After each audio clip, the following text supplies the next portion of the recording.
इमरान खान ने एक ही पैगाम भेजा है और ये अब मैं वो देने लगी हूँ जो इमरान खान का अपना पैगाम है। उन्होंने कहा कि पाकिस्तान में हालात जो हैं ये 1971 वाले हैं। यही मुजीबुर रहमान जो जीत चुका था, हालांकि उसको कैंपेन करने की इजाज़त थी। पुरअमन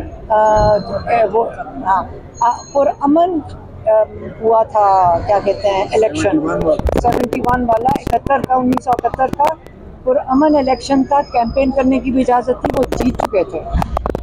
तो और 3 दिन पहले जबकि ये जब सानिया शुरू होने लगा, उससे पहले कहते 3 दिन पहले हम खुद बांग्लादेश में थे और मैं गवाही दे सकता हूँ क्योंकि हमारा उनसे रब्ता हुआ कि जो वो बातें बांग्लादेश में कर रहे थे, हमें पाकिस्तान में अंदाज़ा ही नहीं था कि उनके क्या तासुरात हैं। लेकिन वही चीज़ याह्या खान ने की।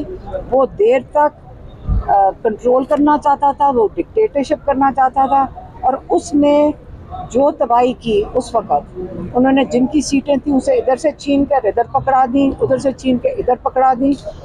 वो ये कह रहे थे बिल्कुल वही सिचुएशन आज हो रही है और हमें ये फ़िक्र करनी चाहिए कि ये पाकिस्तान को किस तरफ धकेल रहे हैं। जब आप एक क्या कहते हैं, मॉरल अथॉरिटी के बगैर एक हुकूमत के ऊपर बैठ जाते हैं, लोग आपके साथ नहीं है क्योंकि आपने लोगों का मैंडेट तो चोरी कर लिया, तो फिर आप फैसले कैसे करेंगे इस मुल्क के लिए? आगे बड़े अहम फैसले करने का वक्त आ रहा है। एक जियोपॉलिटिकल सिचुएशन है पाकिस्तान के गिर्द, हमारे बड़ी सेंसिटिव सिचुएशन है, हमारे हमसाये के अंदर बड़ी सेंसिटिव सिचुएशन है। तो वो जब तक लोग आपके साथ नहीं खड़े, अहम फैसले कैसे किए जाएंगे?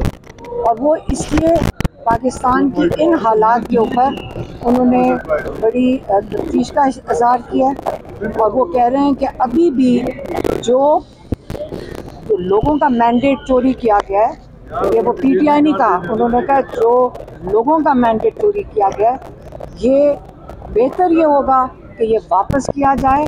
लोगों को ये तसल्ली होए कि हमारा जहाँ वोट डाला गया है, हमारे ऊपर एतमाद, जो जिनको हमने एतमाद दिया है, उन्हीं को असेंबलियों में बैठाया जाए और फिर पाकिस्तान के अहम फैसले किए जाएं।